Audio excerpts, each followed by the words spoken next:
Hi besties and welcome back to my trash channel. I don't really know what to say, enjoy I guess. But also join my Discord server, it's been dead for the past few months and I want friends. Anyways, enjoy the video. Or, Omi, you were so cute. What? What do you mean? Look Omi.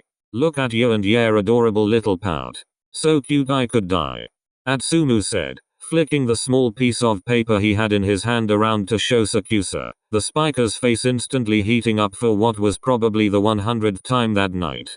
It was an image of Sakusa when he was around 8 years old. He was wearing a raincoat and rain boots with mud scattered all over them, a pout running all the way across his face.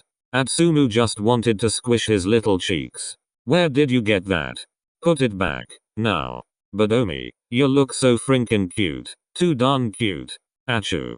Atsumu continued to stare at the image, a large, bright grin on his face as he walked to where Sakusa was sat, on his bed. He standing just in front of him as he looked from the image and then back to Sakusa, and then to the image. Just look at your little cheeks Omi-kun. So cute, I just wanna pinch em. Can I? What? Can I pinch your cheeks Omi? Are they still as squishy as they look in this pic? Sakusa's eyes widened, his whole face now a vibrant rouge shade as the blonde began to lean over him, deeply staring at his cheeks. No, you cannot pinch my cheeks. Why I never noticed em before, but now that I have, I must. Actually you know what? Can I keep this picture? What? You heard me, don't play dumb. So can I? Why? So I can have baby Omi in the back of my phone case of course. You look so cute I can't help it.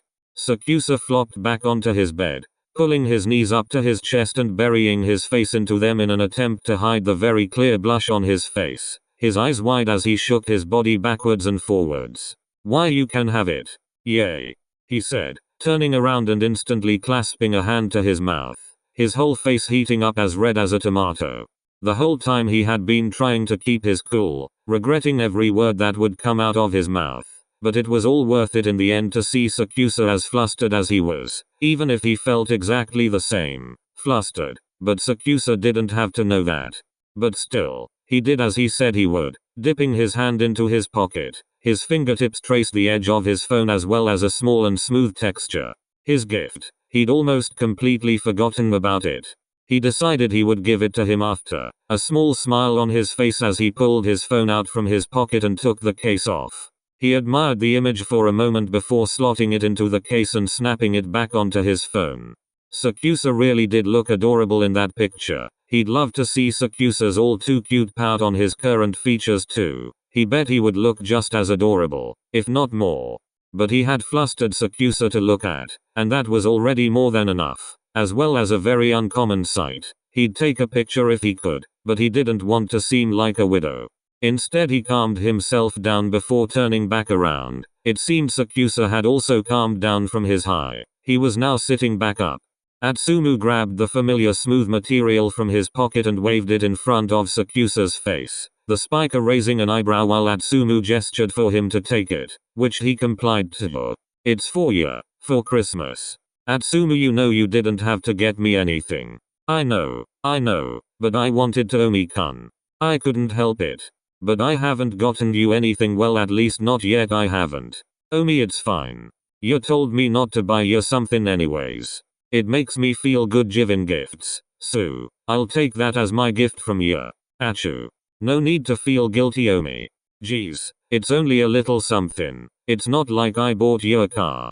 The gift was wrapped up in yellow wrapping paper and it looked like Atsumu had dotted many small, black hearts on it. Sakusa smiled just looking at it, so he decided to peel the paper off as carefully as possible, his eyebrow raising at the sight of something shiny peeking out as he pulled back the paper. Atsumu stood nervously in front of him, biting at the skin of his lip and playing with the sides of his hoodie, whilst Sakusa pulled a thin, silver chain from the wrapping, which he placed to the side, settling what he had found to be a necklace in the palm of his hand. He looked up to Atsumu, an unreadable expression on his face that only made Atsumu more anxious, before he looked back at the necklace, the chain attached to a flattened circular shape at the bottom. It was carved to be in the shape of a volleyball, the word Omi engraved onto the top of it next to a small heart. He smiled to himself, rubbing his finger across the metal before turning it over, the words from Achu spelled out on it as well as tiny, chibi drawing of what Sakusa assumed was him and Atsumu side by side. He wasn't even sure how someone would be able to engrave something so small onto something just as tiny. He looked back up to Atsumu, holding that Sakusa smile onto his face. Atsumu practically beamed, quickly sitting down next to Sakusa. Do ya like it? Of course I do. I love it.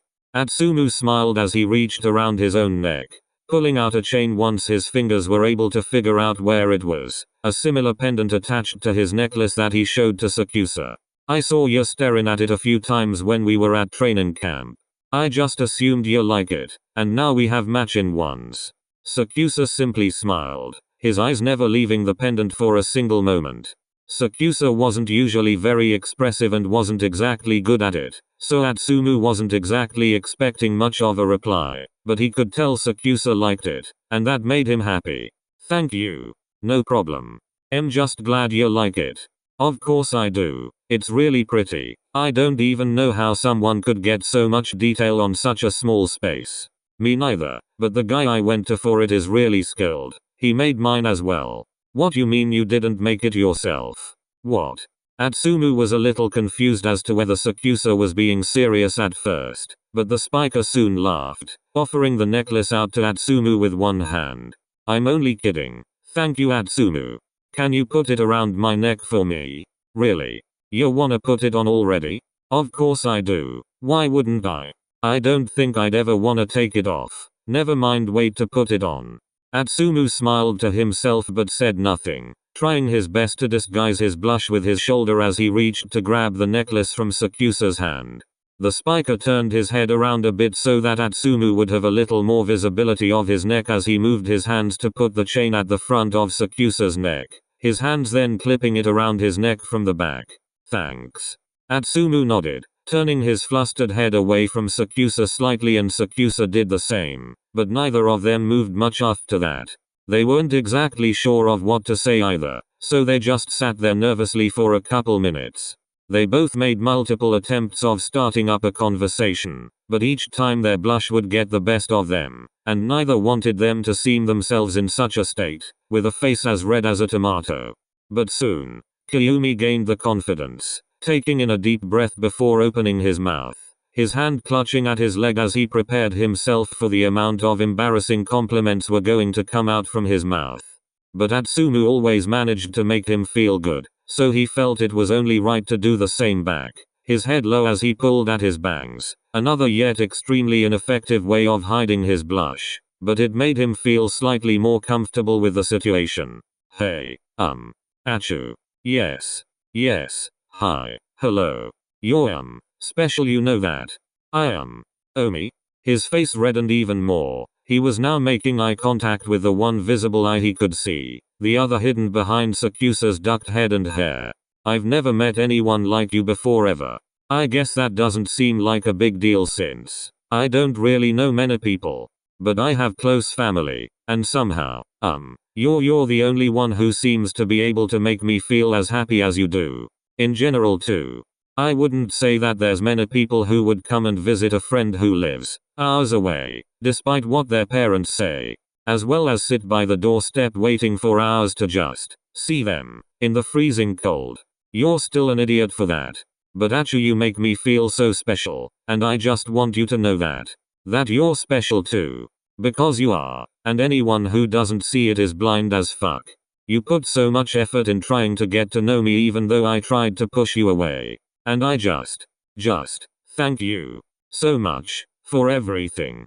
He felt like saying something more, but it got caught in his breath. He didn't even expect to say as much as he did. It all just spurted out. He almost didn't even know what he was saying, but it was all true.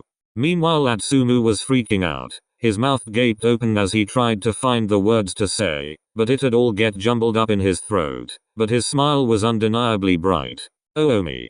Atsumu. Thank you for the best gift ever. The necklace? No. I love the necklace, of course. I don't think I'll ever take it off. Then what? You dumbus. Sakusa looked up into Atsumu's eyes, the blonde quickly and nervously looking away, playing with his hands in his lap. Me? Sakusa nodded, then looking up to the ceiling, a soft and loving smile on his face as he debated his next few sentences. You know, I usually spend my Christmas alone. I don't know, it's just something I've never really given much thought to, nor did I really have anyone I'd wanna spend it with. But now, he gulped, taking in a shaky breath. He barely even knew what he was saying. He had only planned to just compliment Atsumu, but now here he was, but it was too late to go back now. He looked to Atsumu once again, who looked like he was just about to explode, wearing that same smile from before. Atsumu, I like Yomi. Atsumu bursted out, immediately cutting off Sakusa, who needed a moment to process the words that just come out of Atsumu's mouth before his whole face turned red. He likes me? Me? He asked himself as if it wasn't painfully obvious. Anyone, even a stranger, could tell that they were completely whipped for each other, yet they were both so blind to see. Achoo. His throat eliminated his speech. He was practically unable to say what he really wanted to, so he did the only thing he could think of instead, shuffling closer to Atsumu, both their eyes wide and staring deep into one another until Sakusa was barely inches away, his shaking hand reaching up to Atsumu's cheek as his thumb began to caress the side of it. Atsumu completely melted into the touch, his eyes closing as he too raised his hand to trace the skin of Sakusa's cheek. Atsu. Atsumu's eyes again to meet Sakusa's, looking right back. He could practically feel Atsumu's deep, hot breath on the side of his face, but he didn't care, the blonde dampening his lips with his tongue before he took a deep gulp. I'm sorry in advance. What? Atsumu couldn't wait a second longer as he pulled Sakusa's face towards him, their lonely lips finally connecting in a short kiss, both of them releasing a deep breath upon their part, but they didn't distance their faces further, both of them just staring flusteredly into one another's eyes whilst Atsumu's arms began to loop around Sakusa's neck. The spiker felt instantly compelled to kiss him again, this time for a longer period of time, their noses taking in as much breath as they could as their mouths enjoyed every bit of the unfamiliar sensations they were feeling, their lips skating against each other. Something about it just felt right. They both smiled and laughed until eventually the laughing took control of them, halting their kiss. Instead they just chuckled lovingly while holding each other as tight as they could. They just felt so happy. In case it wasn't obvious, I like you too. I sure as hell hope so. But he laughed, his fingers tracing through the roots of Kayumi's hair as he admired every bit of his beauty, his eyes following his fingers' movements. Hey hum? He hummed, looking back up into Sakusa's eyes questioningly before he placed an unexpected peck to Kayumi's lips, since he considered himself able to now. Be my boyfriend? Was that an order or a question? I don't know. You decide. Though he laughed again, placing yet another kiss to Sakusa's lips followed by another and then another. I don't mind if it was a question or a demand. Alright, fine then. Atsumu, will you be my boyfriend? Whoa, you even said my full name. This must be serious. Just answer the question. Of course I will, Omi. Thank fuck you finally asked. I was dying over here. You could have just asked, you know. Nua. I confessed first. You had to ask me out. I was gonna confess but you cut me off. As I should. Sakusa chuckled, an arm lacing around Atsumu's waist whilst the other still held his gorgeous face. You're a dumbus. Guess so. They kissed again, this time rolling onto their sides and laying down next to each other as the kiss progressed. Something about the feeling was so addictive. It was the fact that it was Atsumu. He had him all to himself now. He was his, and no one was going to be able to take him from him. He was his happiness. You wanna stay over? Of course I do. A sleepover. It's like our honeymoon. Sakusa thought he'd seen the whole of Atsumu, but something about him laid on his bed next to him, his hair a little messy and a stupid yet adorable smile on his face gave Atsumu almost a sense of mystery. He found out that there was more to see of Atsumu, and now he was set on uncovering all of him. He wanted to know him fully. You know, my parents would kill me if they found out I had a boyfriend. Then we don't tell them. We can be secretive, Omi. I know they won't suspect anything. Just imagine this, right?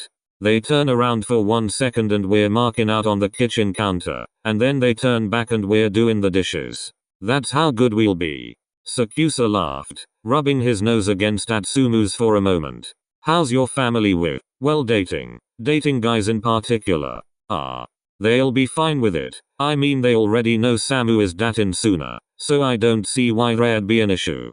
That's good at least. I'm sure they'd love Yomi. You think? Of course they would. I'm pretty sure they know something's up anyways. I talk about you a lot. A lot, huh? Shush. Yeah, just an Amazon topic to talk about. Yeah, like perfect. Atsumu nodded, pulling his body closer into Sakura so that they were able to cuddle, his head resting in the crook of Sakusa's neck as he placed kisses on any exposed skin he could find. Say, Omi. When's your parents gonna be home? Why? Because I wanna make out behind their back, of course. It sounds fun. Sakusa chuckled, dotting light kisses to Atsumu's head while his hand reached up to play with his hair. We can do that when they're back, I guess. But I'm sure we can compromise some time to make out now too. I like this idea. Their bodies withdrew from one another's for a second, just so that they were able to let their lips connect. Atsumu was by far the best Christmas gift he could have ever asked for, and now he was all his. It was clear to say that this was his favorite Christmas ever, and he hoped the next one would be just like it. Fin. Hi besties. I hope you enjoyed the video, and I'm sorry for the amount of spelling errors. I'm probably going to do another Christmas special thingy, but like posted closer to Christmas or on Christmas Day. I'm not sure yet. But still, hope you enjoyed the video, and I'll see you in the next one. Bye besties.